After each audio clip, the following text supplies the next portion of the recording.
વિદ્યાર્થી મિત્રો, આજે આપણે પાંચમું પ્રકરણ પાયાના આકારોની સમજૂતી વિશે આપણે શીખીશું. હવે વિદ્યાર્થી મિત્રો, તમારી પાસે કંપાસ બોક્સ છે. તો આ જે કંપાસ બોક્સ છે એમાં જુદા જુદા પ્રકારના સાધનો છે. હવે આ સાધનો જે છે એ સાધનોનો સૌપ્રથમ આપણે પરિચય મેળવી લઈએ.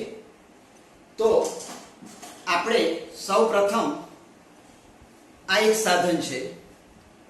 હું કોઈ પણ વિદ્યાર્થીને પૂછીશ કે મારી પાસે મારા હાથમાં શું છે, તો બધા જ કહેશે ફૂટપટ્ટી. પણ આને આપણે ફૂટપટ્ટી નહીં પણ શું કહીશું, માપપટ્ટી, કે જેનાથી આપણે રેખાખંડનું આપણે માપ લઈએ છીએ. તમે જે ફૂટપટ્ટી કહો છો ને, તો એ ફૂટપટ્ટી કોને કહેવાય? તો જે 1 ફૂટની જે પટ્ટી છે એને આપણે એ 1 ફૂટની જે માપપટ્ટી છે એને ફૂટપટ્ટી કહીશું. પણ આને આપણે શું કહીશું? માપપટ્ટી. બરાબર છે, કે જેનાથી આપણે વિવિધ પ્રકારના માપ લઈ શકીએ છીએ. પછી બીજું સાધન છે, આને આપણે પરિકર કહીશું. એક અણી હોય છે તો આને આપણે પરિકર કહીશું. તો આ જે પરિકર છે એ પરિકરનો ઉપયોગ આપણે વર્તુળ દોરવા માટે, અર્ધવર્તુળ દોરવા માટે અથવા તો ચાપ મારવા માટે એનો ઉપયોગ કરીએ છીએ. હવે ચાપ મારવાનો એ કદાચ તમને ખ્યાલ નહીં આવે તો આપણે અગાઉ શીખ્યા હશું કદાચ, અને નહીં શીખ્યા હોય તો પણ આપણે અગાઉ ફરી આવવાનું જ છે. બરાબર છે, તો આપણે પછી એનો અભ્યાસ કરીશું. તો આ પરિકર છે.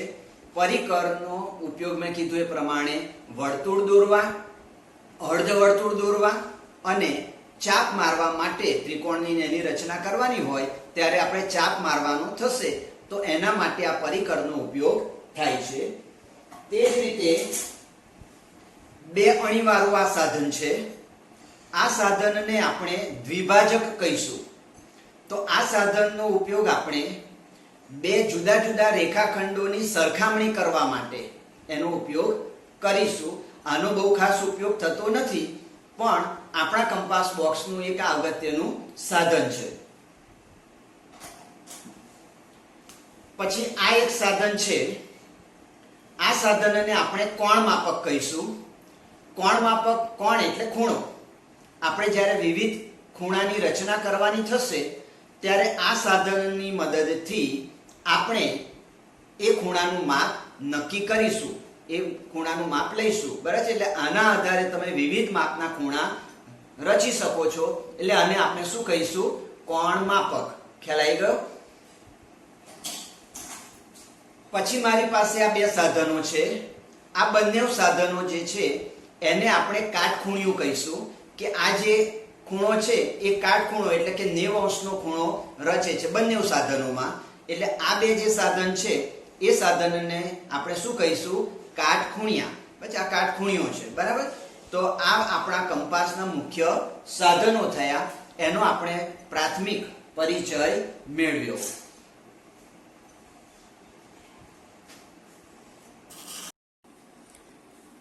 હવે વિદ્યાર્થી મિત્રો, આપણે પ્રકરણ 5 પાયાના આકારોની સમજૂતી વિશે અભ્યાસ કરીએ.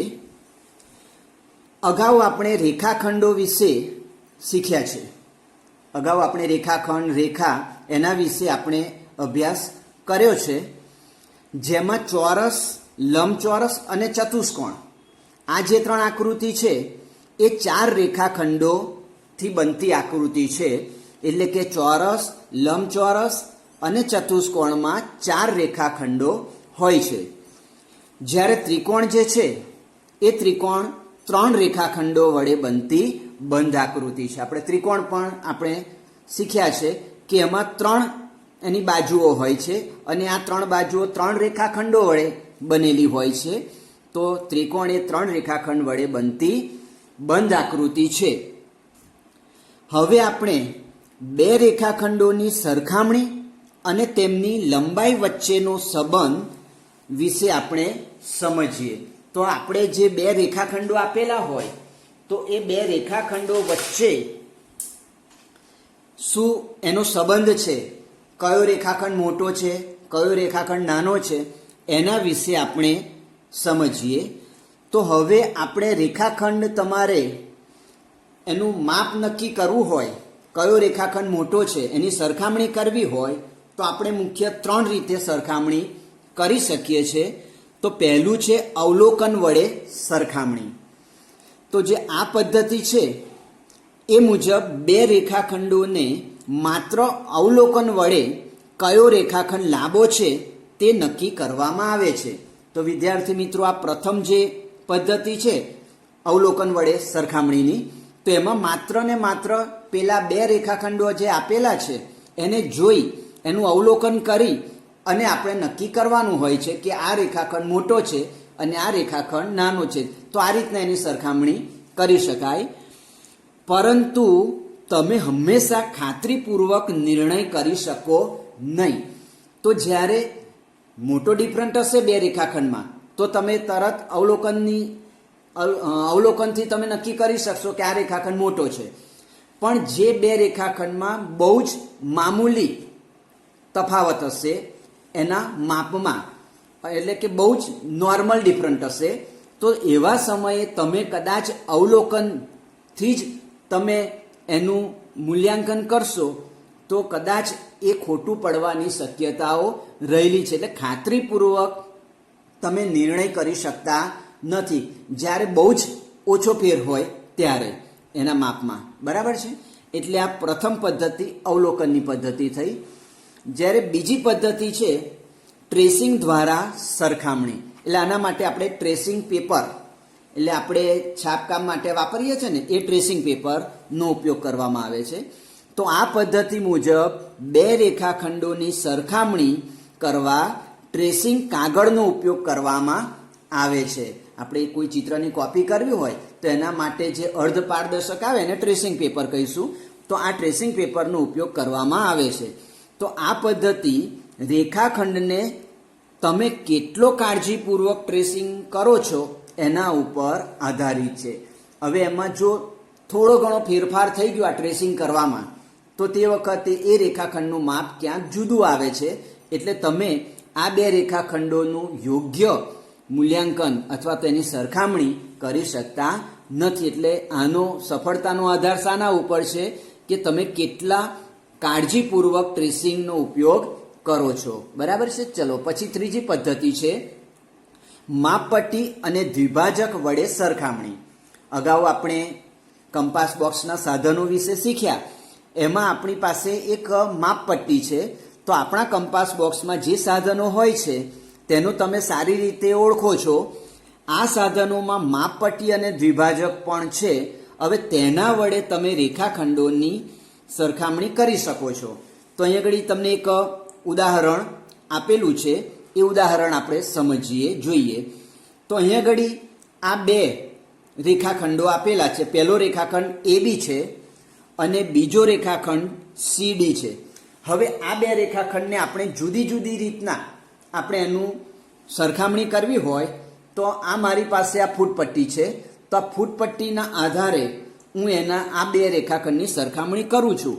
તો હવે સૌ પ્રથમ શું કરવાનું છે, તમારા ફૂટપટ્ટીની અંદર અહીં જે શૂન્ય આંક છે એ શૂન્ય આંકની આગળ જે કાપો છે ઊભો, એ કાપાને આપણે એ બિંદુ પર મૂકીશું અને બીજું તમારે એ રેખાખંડની એકદમ ઉપર આવે એ રીતના ફૂટપટ્ટીને તમારે ગોઠવવાની છે. અને એનો જે બીજું બિંદુ B છે એ ક્યાં છે જુઓ, તો એ બિંદુ જે છે એ 10 ઉપર છે.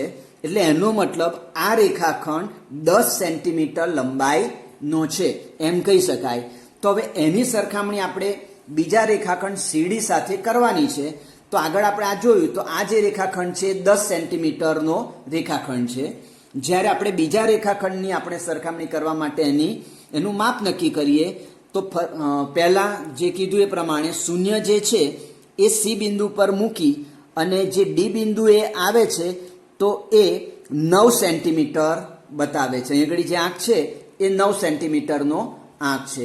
તો એનો મતલબ એ થયો કે રેખાખંડ CD જે છે એ 9 સેન્ટીમીટરનું માપ દર્શાવે છે. તો હવે વિદ્યાર્થી મિત્રો અગાઉ કીધું ને તો આ જોયું તો આ 10 સેન્ટીમીટર થયું, જ્યારે આ જે થયો એ 9 સેન્ટીમીટર માપનો રેખાખંડ થયો. તો હવે તમારે જો એની સરખામણી કરવાની હોય તો આ બંને રેખાખંડોમાં એ રેખાખંડ એબી જે છે એ મોટો છે, જ્યારે રેખાખંડ સીડી જે છે એ એબી કરતાં નાનો છે. તો આ રીતના બંનેની સરખામણી થઈ શકે. ચલો બીજું એક ઉદાહરણ તમને આપેલું છે.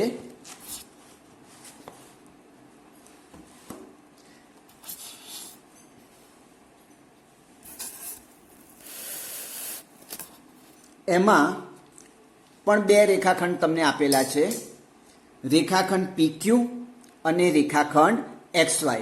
આ રેખાખંડ ઊભો આપેલો છે, બરાબર છે. તો આ રીતના બે રેખાખંડો તમને આપેલા છે. હવે આપણે બીજું જે સાધન છે દ્વિભાજક, આગળ વાત કરીને એના આધારે તમે આ બે રેખાખંડની સરખામણી કરીએ છીએ. તો હવે એનો ઉપયોગ કેવી રીતે કરીશું? તો આ જે દ્વિભાજક છે એ દ્વિભાજકને પહેલા એક જે અણી છે એ અણીને આપણે P બિંદુ પર મૂકીશું અને બીજી જે અણી છે એને આપણે Q બિંદુ ઉપર મૂકીશું. તો આ જે દ્વિભાજક જે પહોળું થયું, જેટલું ખુલ્યું, એ આ રેખાખંડનું માપ છે. જોયું? તો આ જે રેખાખંડ છે એનું માપ આપણને તમને સેન્ટીમીટર, કેટલા સેન્ટીમીટર ખબર નહીં, પણ આપણે તો એની સરખામણી કરવાની છે. તો આ જે PQ રેખાખંડ છે એ આ જે દ્વિભાજક જેટલું ખુલ્યું છે એટલા માપનું છે. જ્યારે આપણે હવે એને આ જ દ્વિભાજકને આપણે બીજા રેખાખંડ X અને Y પર આપણે જોઈશું. તો અહીં X બિંદુ પર મૂકું છું તો Y બિંદુ જે છે એ Y બિંદુ કરતાં એ દ્વિભાજક વધારે આગળ નીકળે છે. તો એનો મતલબ એવું કરી શકાય કે આ બે રેખાખંડોમાં રેખાખંડ PQ એ મોટો છે અને રેખાખંડ XY એ નાનો રેખાખંડ છે. તો આ રીતના આપણે દ્વિભાજક વડે અથવા તો ફૂટપટ્ટી વડે, મતલબ માપપટ્ટી વડે તમે બે રેખાખંડોની સરખામણી કરી શકો છો. હવે આપણે સ્વાધ્યાય 5.1 ત્રીજો દાખલો આપણે જોઈએ. તો ત્રીજા દાખલામાં એવું કીધું છે, કોઈ એક રેખાખંડ દોરી તેને AB કહો, કોઈ બિંદુ C ને A અને B ની વચ્ચે રેખાખંડ પર દર્શાવો. હવે AB અને BC અને AC એની લંબાઈઓ તમારે માપવાની છે. શું AB બરાબર AC વત્તા CB છે એ આપણે ચકાસવાનું છે. તો હવે આપણે આ દાખલાની સમજૂતી મેળવીએ. તો સૌપ્રથમ તમારે રેખાખંડ AB દોરવાનો છે. એટલે હું ફૂટપટ્ટીની મદદથી, માપપટ્ટીની મદદથી રેખાખંડ AB દોરું છું અને એને હું નામ આપું છું રેખાખંડ AB. બરાબર છે. તો આ રીતના મેં એક રેખાખંડ AB દોર્યો. હવે એમાં રેખાખંડ ઉપર એવું કીધું છે કે કોઈ એક બિંદુ C ને રેખાખંડ AB ની વચ્ચે એ દર્શાવવાનું છે. તો અહીંયા આગળ હું બિંદુ C દર્શાવું છું. તો આ બિંદુ મેં C દર્શાવ્યું. હવે તમારે નક્કી કરવાનું છે રેખાખંડ AB નું માપ, રેખાખંડ BC નું માપ. હવે જો રેખાખંડ BC કહો કે રેખાખંડ CB કહો, બંને એવું સરખું, અને રેખાખંડ AC નું માપ. બરાબર છે. તો પહેલામાં એને આપણે એની લંબાઈ માપવાની છે. તો હું પહેલાં રેખાખંડ AB ની લંબાઈ માપું છું. તો રેખાખંડ AB ની જે લંબાઈ છે એ રેખાખંડ AB ની લંબાઈ 10 સેન્ટીમીટર થાય છે. બરાબર છે. રેખાખંડ AB બરાબર 10 સેન્ટીમીટર. ચાલો પછી બીજું રેખાખંડ AC નું માપ લઉં છું. તો રેખાખંડ AC બરાબર 6 સેન્ટીમીટર થાય છે. બરાબર છે. આ જે બિંદુ છે એ બિંદુ આગળ જે આંક આવે છે એ એનું માપ છે. તો રેખાખંડ AC બરાબર 6 સેન્ટીમીટર. હવે રેખાખંડ CB એટલે કે BC નું માપ લઉં છું. તો રેખાખંડ BC ને હું આ રીતના ફૂટપટ્ટી મૂકી શૂન્ય જે છે એ બિંદુ સી ઉપર અને બીજો છેડો જે બી છે એ કયા અંક ઉપર આવે છે તો એનું માપ કહેવાશે. તો એ 4 પર આવે છે એટલે 4 સેન્ટીમીટર. એટલે રેખાખંડ સીબી બરાબર 4 સેન્ટીમીટર. તો આપણે એનું પહેલાં માપ લેવાનું હતું તો આપણે એનું માપ લઈ લીધું. હવે તમને એવું કીધું છે કે રેખાખંડ એ બી બરાબર રેખાખંડ એસી વત્તા રેખાખંડ સીબી થાય છે. તો આપણે એનું આગળ માપ મળી ગયું છે તો એના આધારે આપણે એની ચર્ચા કરીએ. ચલો બરાબર છે. તો પહેલાં રેખાખંડ એ બી બરાબર રેખાખંડ એસી વત્તા રેખાખંડ સીબી એવું તમારે નક્કી કરવાનું છે. તો આપણે રેખાખંડ એબીનું માપ કેટલું છે આપણે જોયું તો 10 સેન્ટીમીટર. તો 10 બરાબર હવે એસીનું માપ તો એસીનું માપ કેટલું આ છે 6 સેન્ટીમીટર વત્તા રેખાખંડ સીબીનું માપ કેટલું છે તો 4 સેન્ટીમીટર. તો હવે માટે 10 બરાબર 6 વત્તા 4 કેટલા થાય 10 બરાબર છે. એટલે રેખાખંડ એ બી બરાબર રેખાખંડ એસી વત્તા રેખાખંડ સીબી એ થાય છે. આના ઉપરથી આપણે નક્કી કરી દીધું.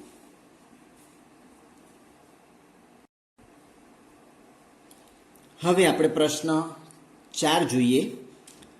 રેખા પર 3 બિંદુઓ એ બી અને સી છે. એટલે એક રેખા છે એમાં એ બી અને સી બિંદુઓ આવેલા છે. જો એ બી બરાબર 5 સેન્ટીમીટર, બીસી બરાબર 3 સેન્ટીમીટર અને એસી બરાબર 8 સેન્ટીમીટર હોય તો કયું બિંદુ બાકીના 2 બિંદુની વચ્ચે હશે? તો આપણે આને સૌથી પહેલાં સમજીએ. તો સૌથી પહેલાં એક રેખાખંડ આપણે રેખા દોરીએ છે. તો આ એક રેખા દોરી, એના ઉપર પહેલાં એ બિંદુ લીધું, એ બિંદુ લઉં છું. હવે એ અને બી એટલે આના ઉપર બી અને સી હજુ આ 2 બિંદુઓ પણ આવેલા છે પણ એમાં એ અને બીનું માપ 5 સેન્ટીમીટર થાય. તો એ ઉપર આપણે 0 અંક મૂકી એ બિંદુ ઉપર અને 5 સેન્ટીમીટર છે એટલે અહીં 5 ઉપર હું પહેલાં એ કરી અને અહીં આગળ ટપકું કરી દઉં છું. તો આ જે થયું એ બિંદુ બી થયું. એ કેટલા સેન્ટીમીટર થયું 5 સેન્ટીમીટર. ચલો હવે બી અને સી જે છે ને 3 સેન્ટીમીટર છે. તો બી અને સી પણ આ બિંદુ પર છે તો 3 સેન્ટીમીટર. તો બી અને સી બિંદુ જે છે એ 3 સેન્ટીમીટરનું માપ આવે ત્યાં આગળ ટપકું કરી અને ત્યાં આગળ હું સી બિંદુ લખીશ. તો આ કેટલા સેન્ટીમીટર થયું 3 સેન્ટીમીટર. અને એ અને સી જે છે એ 8 સેન્ટીમીટર છે. હવે અહીં જોઈએ તો આ એ અને આ સી બરાબર છે. તો એ બિંદુ અને સી બિંદુનું આપણે માપ લઈએ તો એ રેખાખંડ કેટલાનો થયો આ 8 સેન્ટીમીટર. 8 ઉપર આવ્યું ને એટલે 8 સેન્ટીમીટર. એટલે આ જે આખી જે રેખાખંડ થયો આટલેથી આ તો એ 8 સેન્ટીમીટર થાય છે બરાબર. તો હવે વિદ્યાર્થી મિત્રો આપણે આ આકૃતિ ઉપરથી આપણે જોઈ શકીએ છીએ કે એ અને સી જે બિંદુ જે છે એની વચ્ચે આ બી બિંદુ આવેલું છે. એટલે અહીંયા આગળ તમારો જે પ્રશ્નનો જવાબ છે કે કયું બિંદુ બાકીના 2 બિંદુની વચ્ચે હશે તો બી બિંદુ જે છે એ અને સીની વચ્ચે હશે એમ કહી શકાય. હવે વિદ્યાર્થી મિત્રો આપણે પ્રશ્ન 6 સમજીએ. બી એ રેખાખંડ એસીનું મધ્ય બિંદુ છે અને સી એ રેખાખંડ બીડીનું મધ્ય બિંદુ છે. એ બી સી અને ડી એક જ રેખા પર આવેલા છે, એક જ રેખા પર છે. તો આપણે સાબિત કરવાનું છે રેખાખંડ એ બી બરાબર રેખાખંડ સીડી શા માટે કહી શકાય. તો આપણે એક જ રેખા ઉપર આ 4 બિંદુ આવેલા છે. હવે આપણે એને આકૃતિ દોરી અને એની સમજૂતી મેળવીએ.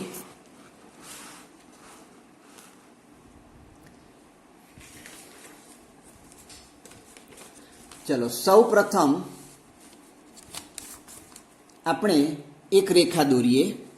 એટલે રેખાનું કોઈ માપ હોય નહીં, રેખા બંને બાજુ અનંત સુધી વિસ્તરેલી હોય. એટલે સૌથી પહેલાં આપણે એક રેખા દોરીએ છીએ. તો આ એક રેખા દોરી. આ રેખા ઉપર બિંદુ એ લેવાનું છે. એટલે તેના પર સૌ પ્રથમ આપણે બિંદુ એ લીધું.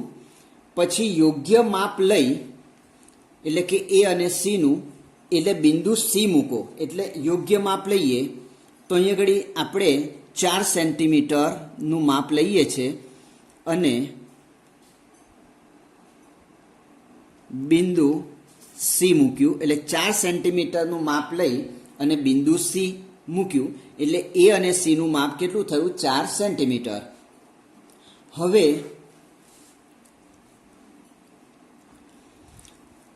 એ અને સી એનું મધ્ય બિંદુ એટલે કે અડધું માપ લઈ બંને વચ્ચે બિંદુ એ મૂકો. હવે બી જે છે એ અને સીના મધ્યમાં આવેલું છે. હવે એ અને સીનું માપ આપણે કેટલું લીધું? 4 સેન્ટીમીટર. તો એના મધ્યમાં એટલે 4 સેન્ટીમીટર મધ્ય એટલે અડધું, તો કેટલા સેન્ટીમીટર થાય? 2 સેન્ટીમીટર. તો અહીંયા આગળ 2 સેન્ટીમીટર પર આપણે બિંદુ બી મૂક્યું. ચલો હવે શું કરવાનું છે? હવે બિંદુ બી પરથી એસીના માપના અંતરે બિંદુ ડી મૂકો. હવે એ અને સીનું આપણને માપ ખબર છે. એ અને સીનું માપ કેટલું લીધું હતું? 4 સેન્ટીમીટર. તો આપણે બી બિંદુ ઉપરથી તમારે 4 સેન્ટીમીટર એસીના માપ જેટલું એટલે કે 4 સેન્ટીમીટરના અંતરે બિંદુ ડી મૂકવાનું છે. તો હવે હું ફૂટપટ્ટીનો શૂન્યવાળો ભાગ એ જ કાપો છે તે એ હું બી બિંદુ પર મૂકું છું અને 4 સેન્ટીમીટર જે છે એ 4 સેન્ટીમીટર આપણે એ સીનું માપ લીધું હતું એટલું જ માપ લઈ અને એટલા અંતરે બિંદુ ડી મૂકવાનું છે. તો આ બિંદુ આપણે ડી મૂક્યું. હવે બી અને ડી, આ બી અને ડીનું અડધું માપ, મતલબ મધ્યમાં આવેલું છે મધ્ય બિંદુ એટલે એને અડધું માપ. તો અડધું માપનું જે છે ને એ બિંદુ આપણે આ સી મૂક્યું છે. તો હવે આપણે જોઈએ તો આ જે માપ થયા એ બી સી અને ડી એ ચારેય રેખા ઉપર આપણે એનું નિરૂપણ થઈ ગયું. તો હવે જોઈ શકાય છે કે બિંદુ એ બી સી ડી એ એક જ રેખા ઉપર છે.